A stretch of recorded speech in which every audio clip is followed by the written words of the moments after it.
사랑하고 축복합니다. 오늘 예배 잘 오셨습니다. 하나님께서 우리 예배 받으시고 우리 가운데 하나님의 풍성한 은혜 주실 줄 믿습니다.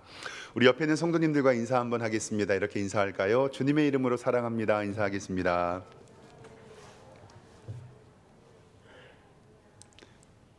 잘 오셨습니다.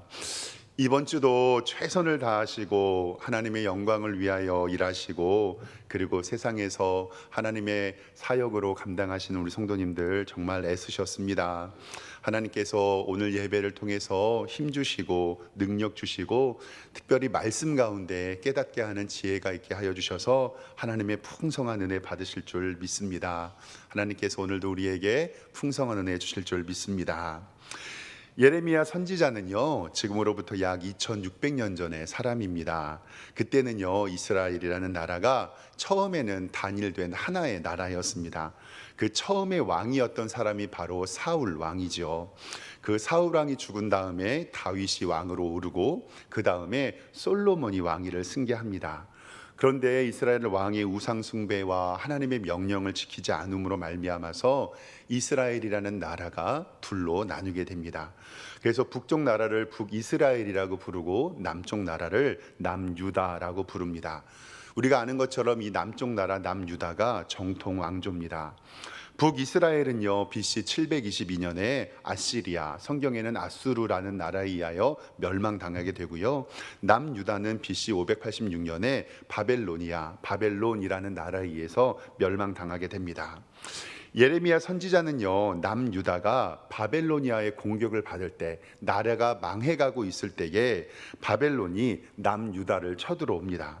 1차, 2차, 3차로 여러 번 쳐들어오는데 처음에는 이 왕이 조공을 바치기로 했다가 주변 나라를 믿고 대항하고, 그때 다시 이 바벨로니아가 쳐들어와서 19번째 왕이었던 여호야긴을 폐위하고 그를 바벨론 포로로 데리고 갑니다. 그러니까 이스라엘 백성들이 전쟁의 참혹한 패배 가운데서 왕이 폐위가 당하고 그 왕을 자신들의 포로로 잡아갑니다. 그때 여러분들이 잘 아는 다니엘과 에스겔 같은 사람들도 어린 나이에 포로로 잡혀가는 것을 우리는 알 수 있습니다. 그리고 나서 20번째 왕이었던 시드기야가 유다의 왕이 됩니다.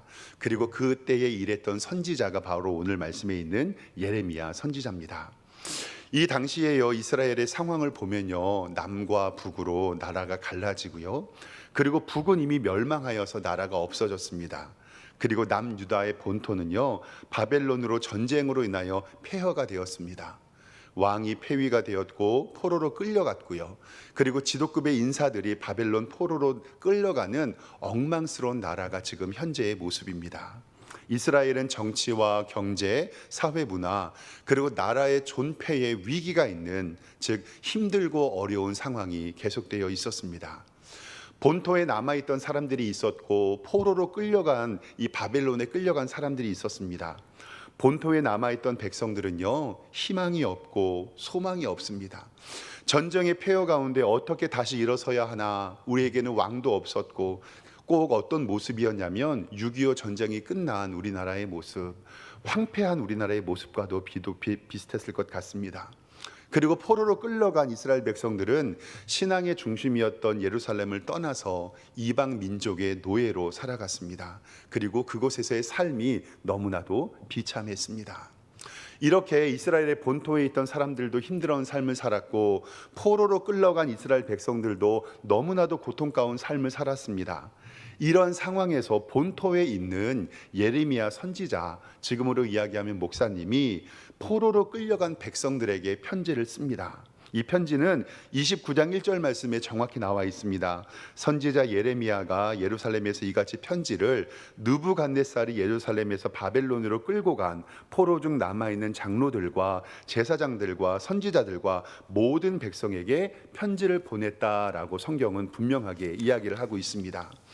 즉 예레미야 선지자가 그래도 본토에는 예루살렘 성전이 남아있고 그 가운데 예배를 드릴 수 있으니 포로로 잡혀간 바벨론에 있는 성도들에게 편지를 쓰고 있는 것을 바라봅니다. 편지를 쓰고 있는 것은 분명히 예레미야였지만 성경은 이 편지를 쓰는 장본인이 하나님이시고 하나님의 말씀을 통해서 그들을 위로하는 것을 성경을 통해서 분명히 말씀합니다. 예레미야 29장 4절입니다. 만군의 여호와 이스라엘의 하나님께서 예루살렘에서 바벨론으로 사로잡혀가게 한 모든 포로에게 이같이 말씀하시느니라. 아멘. 즉 하나님께서 포로로 잡혀간 이스라엘 백성들에게 하나님의 말씀을 주는 것입니다. 즉 편지의 수신인은 어떤 사람이냐면요, 패전 국가에 포로로 잡혀간 불쌍한 사람들입니다. 먹고 살 것이 아무것도 없어서 그 사람들에게 기생해서 살고 있는 이 불쌍한 사람들입니다. 고향과 친지, 자기 집을 다 놓고 붙잡혀온 사람들이고요. 그 상황에서 미래와 소망과 희망이 없는 사람들에게 예레미야는 하나님의 말씀으로 위로를 하고 있습니다. 하나님께서 이들에게 하시는 말씀이 그런데 조금 생뚱맞습니다. 29장 5절에서 10절까지가 바로 하나님께서 포로로 끌려간 사람들에게 하시는 말씀인데요, 29장 5절에서 10절까지의 말씀을 좀 요약해 보면 이겁니다. 너는 그곳에서 포로로 잡혀갔지만 집을 짓고 텃밭을 만들고 열매를 먹고 아내를 맞이해서 새장가 가고 남편을 맞이해서 새 시집 가고 미혹의 선지자를 조심하고 일상의 삶을 살아라 라고 이야기를 합니다.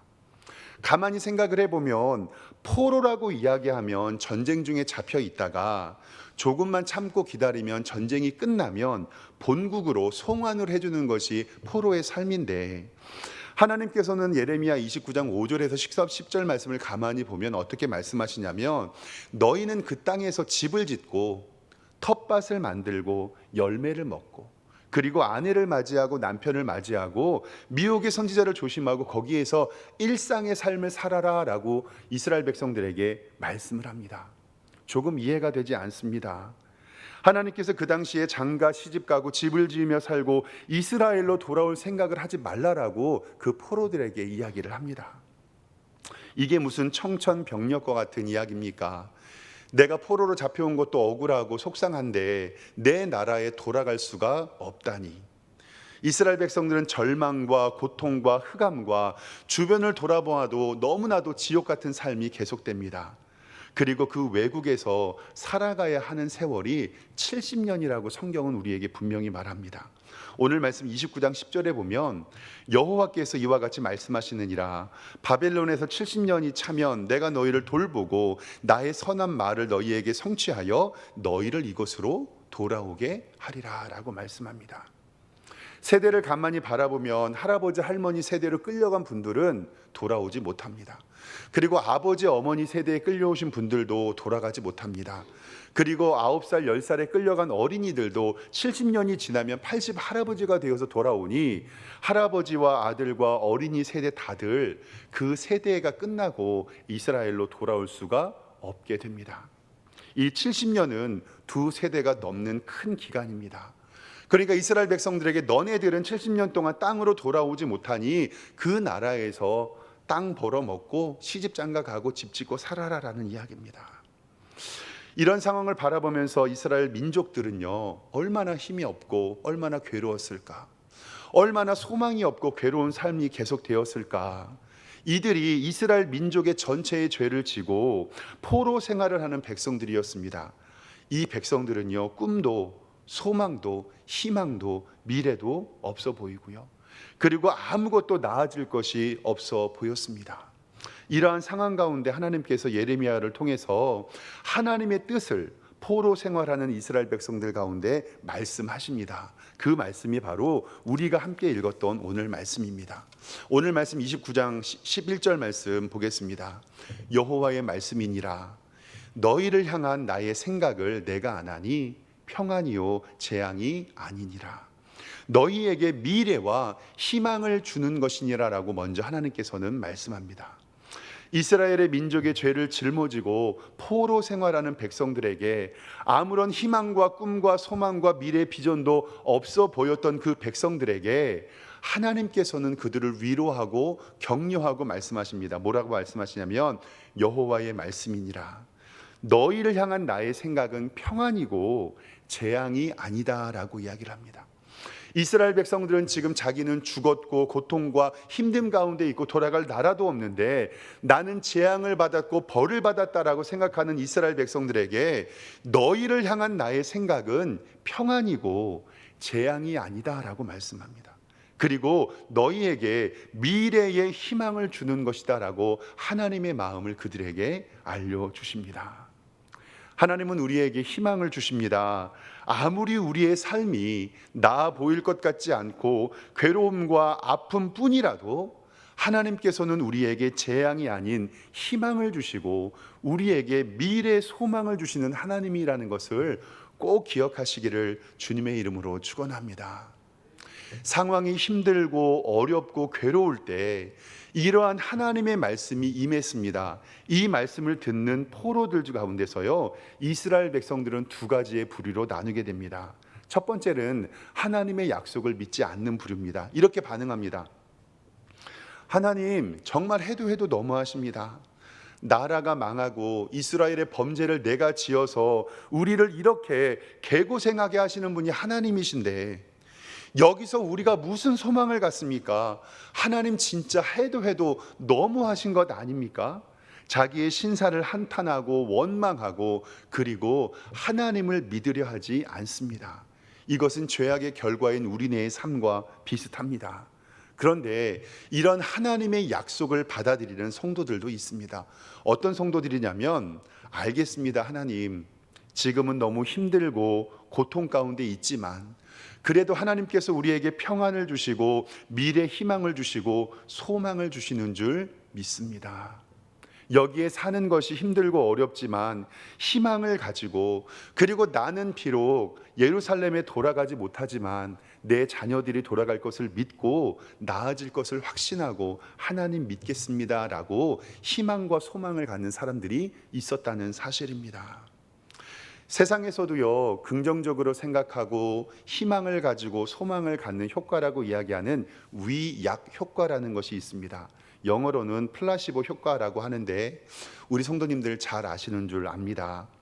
실제로 효과가 없는 가짜 약이 있어요. 녹말이나 생리식염수로 약을 만들어 놓고 주면서 이것이 효과가 없지만 그 환자에게 효과가 있다고 거짓말을 하는 겁니다. 그러면 그 사람이 그것을 믿고 효과가 없는 약이지만 효과를 나타내고 치료가 되는 효과를 위약 효과, 플라시보 효과라고 합니다. 그것을 활용을 해봤는데 환자가 도움이 될 것이라고 믿고 복용하면요, 실제의 병세에 많이 호전이 된다고 합니다. 저도 이런 경험을 한 적이 있습니다. 제가 몇십 년 전에 중고등부 사역을 감당할 때 중고등부 수련회를 간 적이 있었거든요. 수련회를 가서 집회를 하고 낮에 수영장에서 놀 시간이었는데 한 아이가 얼굴이 하얗게 질려가지고 저를 찾아왔어요. 목사님, 저 배가 너무 아파요. 그러니까 얼굴을 보니까 급체한 것 같아요. 그래서 너무 얼굴이 하얘지고 고통을 당해서 약을 달라고, 소화제를 달라고 제게 왔습니다. 근데 제가 구급통 약에서 소화제를 찾아보니 소화제가 없는 거예요. 그래서 난감해가지고 그때 제가 가지고 있던 비타민 약 있잖아요. 비타민을 두 알을 꺼내가지고, 야, 이거 진짜 좋은 소화제야. 그리고 이거 먹으면 배가 나을 테니까 이거 먹고 네 방에 가서 쉬고 있어. 그리고 기도하고 그 약을 먹여서 보냈습니다. 그 아이에게 비타민 C 약을 소화제라고 뻥친 거잖아요. 그리고 보냈는데, 그리고 나서 걱정이 되어서 교사 선생님들에게 아이가 아프니까 약통에 있는 거 약을 좀 채워놓고 가서 소화제를 좀 사다 주십시오라고 했습니다. 1시간쯤 지나가지고 선생님들이 소화제를 사가지고 왔어요. 그 아이가 좀 걱정이 돼서 소화제를 챙겨가지고 그 아이가 방에 있을 것 같아서 그 아이를 찾아서 약을 주려고 갔습니다. 그 아픈 학생이 걱정되어서 숙소로 갔는데 그 아이가 숙소에 없는 거예요. 알고 봤더니 수영장에서 물놀이를 하면서 재밌게 놀고 있습니다. 그래서 제가 소리를 지르면서 아무개야 괜찮니? 라고 물었더니, 목사님 그 약이 정말 좋던데요. 그 플라시보 효과가 그 약에게 나타났습니다. 물론 하나님께서 기도의 응답으로 은혜 주셨겠지요. 세상을 살아갈 때 나아질 겁니다. 좋아질 겁니다. 긍정적인 생각을 하십시오. 소망을 가지십시오. 잘 될 겁니다. 그리고 우리에게 이렇게 말하는 것도 우리는 새로운 소망을 갖고 희망을 갖게 되는 것을 믿습니다. 근데 꿈도 없고 희망도 없고 나아질 것 같지 않은 환경 가운데, 흑암의 고통 가운데 있는 이러한 이스라엘 백성들에게 세상의 말이 아닌 하나님께서 우리에게 말씀하십니다. 너를 향한 나의 생각은 내가 안 하니 평안이요 재앙이 아니니라. 너희에게 미래와 희망을 주는 것이니라라고 우리에게 말씀합니다. 하나님께서 지금 이러한 어려운 상황과 힘듦 어려움을 우리에게 주시는 것은 재앙이 아니라 우리에게 평안을 주시려고 하시는 것이고, 우리에게 미래 희망과 하나님의 부유함을 주시는 것을 믿으시기를 주님의 이름으로 축원합니다. 여러분의 상황이 아무리 힘들고 어렵더라도 이것은 하나님께서 나에게 주신 재앙이 아니라 평안이다. 하나님께서는 나에게 미래의 희망을 주시는 것을 내가 믿겠다라는 믿음으로 하나님의 말씀 의지하시기를 주님의 이름으로 축원합니다. 하나님께서 언약의 생명의 말씀을 우리에게 주십니다. 우리는 이랬을 때 아멘으로 믿고 하나님의 뜻을 기다려야 하는 줄 믿습니다. 저는 목사로서 하나님을 믿고 예수님을 다 믿으면 모든 것이 다 잘 된다고 하는 번영신학, 호의 기복신앙이라는 것을 믿지 않습니다. 이 모든 것을 예수님을 믿으면 복 받는다라고만 이야기하는 것은 복음이 아닙니다. 왜냐하면 때로는 우리의 삶의 고통과 힘듦과 아픔, 괴로움이 우리 곁에 있기 때문에 그렇습니다. 때로는 하나님께서 우리에게 복 주시기는 하지만 예수님을 믿는다고 해서 모든 것이 잘 되고 번영되고 기복되고 긍정적인 마인드를 갖는 것만으로 복 받는 것은 아닙니다. 그런데 우리가 힘들고 어려운 고통 가운데서 평안과 미래의 희망을 기대하는 것은 막연하게 바라는 것이 아니라, 막연하게 예수님 믿으면 복을 받고 예수님 믿으면 잘 된다는 축복주의, 번영신학, 기복신앙을 말하는 것이 아니라, 하나님께서 오늘 말씀에 우리에게 내가 너희들에게 주는 것은 재앙이 아니요 평안이고 너희 미래와 희망을 주시는 것이라고 말씀하기 때문에 우리는 하나님을 믿는 믿음으로 하나님께 간구하는 믿음이 우리 가운데 있기를 주님의 이름으로 축원합니다. 우리가 주일 오후 예배 때 여호수아 강해의 말씀을 듣고 있습니다. 이스라엘 백성이 가나안 땅을 정탐할 때요, 가네스 바데아에서 12명의 정탐꾼을 보냈던 것 다 기억하실 줄 압니다. 12명의 정탐꾼을 보내와서 12명이 다시 모세에게 와가지고요 보고를 합니다. 그 중에 대다수였던 10명은 우리는 그곳에 갈 수 없습니다. 그들에 비하면 우리는 밥이고 메뚜기와 같습니다. 우리는 그 땅을 이길 수 없습니다. 이렇게 보고합니다. 그리고 나머지 2명 여호수아와 갈렙은요, 무슨 말씀입니까? 저 땅은 우리가 취할 수 있습니다. 우리는 이길 수 있습니다. 라고 이야기를 합니다. 그런데 여기에서 성경 해석을 이렇게 하는 경우가 있습니다. 10명의 정탐꾼은 부정적인 생각과 나쁜 생각, 안 된다는 생각을 했기 때문에 하나님께서 그 부정적인 생각을 이루어주지 않으셨고, 여호수아와 갈렙은 긍정적인 생각과 좋은 생각과 된다라는 생각을 했기 때문에 하나님께서 그들의 기도에 응답해 주셨다라고 해석을 합니다. 분명히 말씀드립니다. 이 해석은 바른 해석이 아닙니다. 단순하게 10명은 긍정적인 생각을 했고 나머지 2명은 10명은 부정적인 생각을 했고, 죄송합니다, 나머지 2명은 긍정적인 생각을 했기 때문에 하나님께서 그들의 기도에 응답해 주신 것이 아니라, 여호수아와 갈렙이 가나안 땅을 차지할 수 있다고 이야기한 것은 긍정적인 생각과 될 것이라는 꿈이 아니라 하나님께서 말씀과 언약으로 그 땅을 취하겠다고 우리에게 약속하셨기 때문에 그렇습니다. 여호수아와 갈렙이 하나님의 언약을 믿을 수 있었던 것은 아브라함과 이삭과 야곱과 요셉과 그리고 모세를 통해서 가나안 땅을 내게 주리라고 하나님의 말씀에 약속하셨기 때문에 그 약속을 믿음으로 말미암아 저 땅을 취할 수 있다고 했던 것이지, 단순히 긍정적인 생각과 좋은 생각과 된다라는 생각을 했기 때문에 그 땅을 하나님께서 주신 것이 아니었습니다. 그러면 믿지 않았던 10명의 정탐꾼은 부정적인 생각을 한 것이 아니라 하나님께서 우리에게 베풀어 주신 언약을 믿지 않았기 때문에 그들은 그 같은 언약에 대하여서 하나님 앞에 나아갈 수 없었다는 것입니다. 꼭 기억하십시오. 긍정적인 생각이 아니라 하나님의 언약을 믿는 믿음입니다.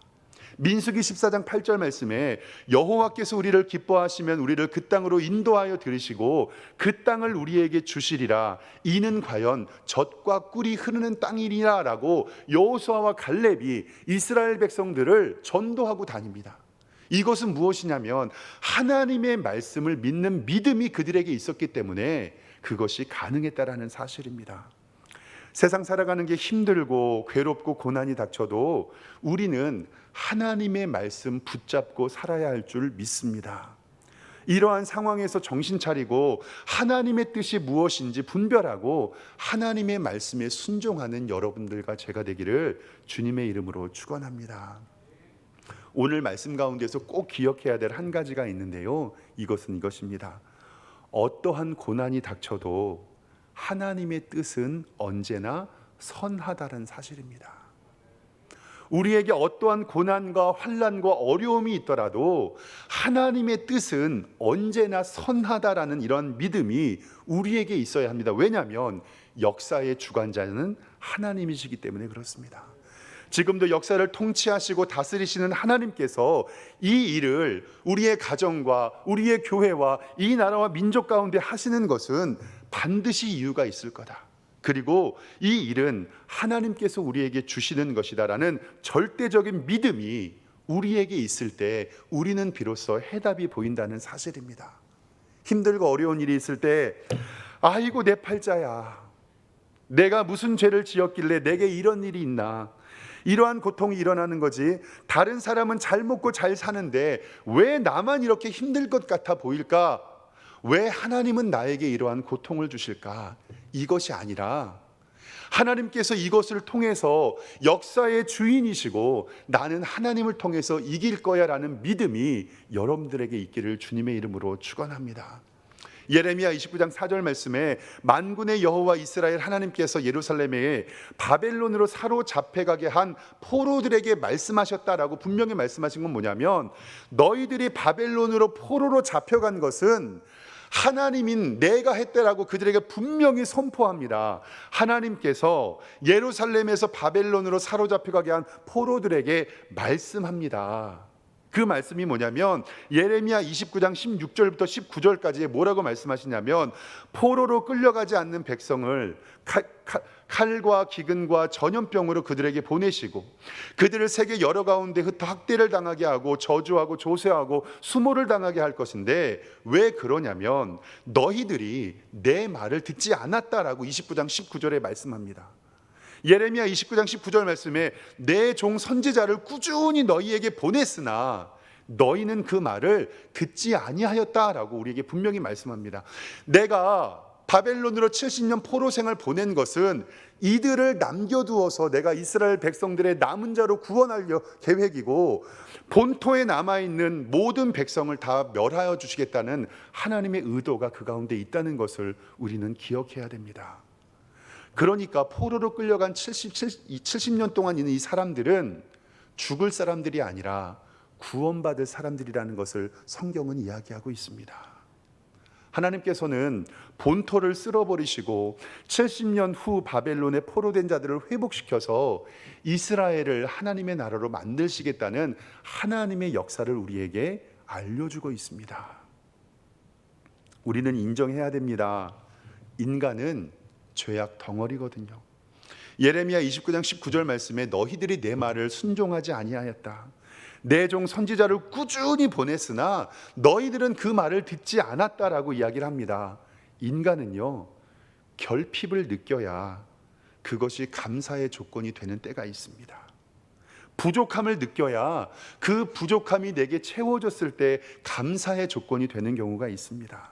가장 좋은 것은 결핍이 없이 하나님의 은혜를 아는 것이 제일 좋지만 결국 그 결핍의 원인 제공도 스스로 했으면서 하나님을 원망하는 것이 바로 우리들의 인간의 모습입니다. 저는 좀 저희 아이들을 좀 자유롭게 키우려고 하는데 뭐 잠자는 시간이나 학업이나 이런 것을 좀 자유롭게 키웁니다. 근데 제가 아이들에게 단 하나 좀 확실하게 챙기는 것은 예배 시간에 관해서 조금 잘 챙기려고 노력을 합니다. 그리고 책임을 주려고 하거든요. 교회 여기에 인천에 이사 와서 제 큰 아이에게도 이렇게 교회 생활을 잘 적응할 수 있도록 이해를 했습니다. 근데 아이들이 친구들이랑 좀 친해지니까 토요일 날 친구들이랑 늦게까지 놀고 집에 와서 밤에 휴대폰을 늦게까지 하다가 주일날 예배 한번 지각한 적이 있었습니다. 그래서 우리 아이에게 했던 거는 뭐냐면 휴대폰을 한 달 뺐고 한 달 동안 외출 금지를 내렸습니다. 그래서 제 아이에게 한 달 동안 휴대폰 없이 어떻게 살았니라고 물어보니까 제 아이가 한 말이 뭐냐면요, 하루가 이렇게 길었는지 모르겠다고. 어쩔 수 없이 결핍과 부족함을 느꼈거든요. 그 결핍과 부족함을 알면 그것이 얼마나 소중한지 압니다. 지금 딸아이는 스마트폰이 없는데 폴더폰만 있거든요. 근데 코로나 때 수업 들으라고 패드 조금 싼 거 하나 사줬는데 아이가 토요일 날 밤 10시 전에 패드 끊고 자서 주일 예배 준비해야 되는데 10시 10분에 사용하다 제게 걸렸거든요. 그러니까 지금 3달째 저한테 뺏겨져 있어가지고요. 맨날 저한테 패드 달라고 얘기를 하는데 아직 저 주지 않고 있거든요. 우리의 삶이요, 진짜 인간은 연약해갖고요, 그 결핍을 느끼지 않으면 그것에 대한 소중함을 우리는 몰라요. 내 몸이 이렇게 아프지 않았으면 하나님께 기도하지 않았을 겁니다. 자녀들이 그렇게 속썩이고 말 안 들었다면 내가 그렇게 하나님 앞에 기도하지 않았을 거고요. 사업이 너무 안 되고 돈벌이가 막히기 전에는 내가 하나님 앞에 그리 기도하지 않았을 것입니다. 시험을 앞두고 걱정이 되어서 내 앞날이 답답하기 전에는 하나님 앞에 그렇게 기도하지 않았을 거고요. 집 하나 있는 게 경매에 넘어가기 전에 내 돈이 잃어버리기 전까지는 하나님 앞에 기도하지 않았을 겁니다. 내가 암에 걸려서 하나님 나 용서해 주세요, 살려주세요라고 기도하지 않았다면 하나님께 그렇게 매달리지 않았을 것입니다. 하나님께서는 선지자들을 통해서 지금도 우리에게, 이스라엘 백성들에게 꾸준히 말씀하십니다. 근데 내가 듣기 싫거든요. 결국 하나님께서는 하나님의 자녀를 사랑하시는 방법으로 그들에게 결핍, 부족함이라는 것을 주시고 하나님께 돌아올 기회를 제공하는 것임을 꼭 기억하시길 바랍니다. 사랑하는 성도 여러분, 이 결핍이 아니었다면 여러분들이 하나님께 돌아올 수 있었습니까? 이런 예배 자리로 나올 수가 있었습니까? 하나님께서는 반드시 우리에게 때를 따라 돕는 은혜를 주신다는 것을 우리는 믿습니다. 예레미야 29장 12절 말씀에 이제는 우리에게 방법을 알려주십니다. 너희가 내게 부르짖으며 내게 와서 기도하면 내가 너희들의 기도를 들을 것이요 너희는 마음으로 나를 구하면 나를 찾을 것이요 나를 만나겠다고 우리에게 말씀합니다. 70년간 포로 생활을 한 이스라엘 백성들은 하루가 천년같이 고됐습니다. 평안하고 미래 희망을 생각하는 사람은 어떤 사람이냐면 하나님께 기도하는 사람이라는 것을 꼭 기억하시길 바랍니다. 하나님께서는 성도들의 기도를 통해 때를 따라 우리에게 돕는 은혜를 베풀어 주십니다. 우리는 기도해야 합니다. 부르짖어야 합니다. 하나님을 찾아야 합니다. 부르짖고 예수님께 와서 기도하면 하나님께서는 내가 너희들의 기도를 들을 것이고 너희가 온 마음으로 나를 구하면 나를 찾을 것이요 나를 만나겠다고 우리들에게 말씀하고 있습니다. 하나님께서 우리에게 주신 결핍, 그 부족함을 통해서 하나님을 만나고 그것을 해결하는 유일한 방법은 하나님께 부르짖을 때만 가능합니다. 이러한 결핍과 부족함을 느끼는데도 기도를 하지 않는다면 죄송합니다. 얼마나 더 큰 결핍과 부족함을 느껴야 기도하시겠습니까? 우리는 정말 정신 차려야 됩니다. 정말 감사한 것이 있습니다. 하나님께서 우리 교회에 기도하는 성도들을 보내주십니다. 4시 반에 있었던 새벽 예배를 주변에 있는 성도님들이 좀 오셔서 기도할 수 있도록 둘로 나누었습니다. 1부 예배는 4시 반에 예배 드리고 2부 예배는 6시에 예배 드립니다. 5월 달부터 예배를 나누어서 지역 주민들을 올 수 있도록 초청을 하는데 늘 자리를 지켜주시는 우리 원로 사모님과 장로님 부부께 너무 감사하고, 그분들이 계셔서 6시에 새벽 예배를 지금도 5월부터 한 번도 빠짐없이 드릴 수가 있었습니다. 근데 저는 지난주에 정말 감사했던 것은 뭐냐면요, 하나님께서 우리 교회에 새벽 예배에 새 가족을 보내주신다는 사실이에요. 알지도 못하는 분들이 새벽에 오셔서 기도하고 가시고, 우리 교회 직분이 없는 분들이 새벽 예배에 오셔서 자리를 지키시고 1시간 2시간 예배를 지키면서 기도해 주시는데 얼마나 하나님의 은혜에 감사한지 모릅니다. 그런데 한편으로는 마음에 속상한 게 있습니다.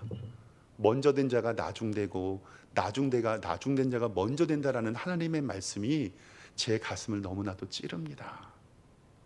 사랑하는 성도 여러분, 결핍을 느끼고 부족함을 느낄 때 우리는 하나님 앞에 기도해야 된다는 사실을 꼭 기억하시길 바랍니다.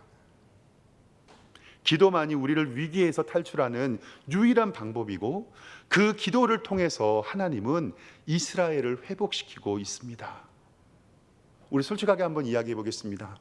나의 위기와 우리 집안의 어려움과 우리 자녀의 문제와 하나님의 교회에 기도 말고 우리가 해결할 수 있는 방법이 있습니까?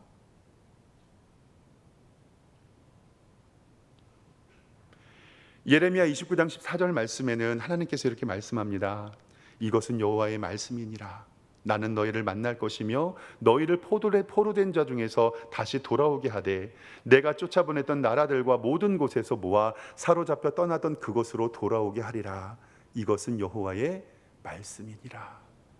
본토에 있는 이스라엘 백성들을 죄악 가운데 쓸어버리시고 지금은 피난해가 있는 이스라엘 백성들을 구원하셔서 하나님의 나라를 회복하겠다고 우리에게 말씀합니다. 하나님의 계획 가운데 이루어진 역사 가운데 우리가 해야 할 것은, 하나님께서 우리에게 주시는 것은 재앙이 아니고 평안이고 미래의 소망이라는 것을 꼭 기억하시길 바랍니다. 어떠한 고난이 닥쳐도 하나님의 뜻은 언제나 선하시며 하나님께서는 우리의 기도를 통하여 때를 따라 돕는 은혜를 허락하시는 것을 믿는다면 하나님을 믿는 믿음으로 기도의 자리로 나오시기를 정말로 축복합니다. 그리고 하나님께서 여러분들의 기도를 통하여 여러분들의 가정과 여러분들의 사업과 여러분들의 자녀와 그리고 하나님의 교회에 부흥 주실 것을 믿습니다. 기도하겠습니다. 하나님 아버지, 은혜와 사랑에 감사합니다. 우리를 향한 하나님의 생각은 재앙이 아니요 평안이고 미래 희망을 우리에게 주시는 것을 우리는 믿습니다. 어떠한 고난이 닥쳐도 하나님의 뜻은 언제나 선하시며 우리의 기도를 따라 때를 따라 돕는 하나님의 은혜를 믿습니다. 이제 기도하는 주의 종들에게 하나님의 풍성한 은혜 허락하여 주시고 하나님의 참된 안식을 누리는 우리 복된 석샘교회 될 수 있도록 인도하여 주시옵소서. 감사드리고 예수 그리스도의 이름으로 기도드리옵나이다. 아멘.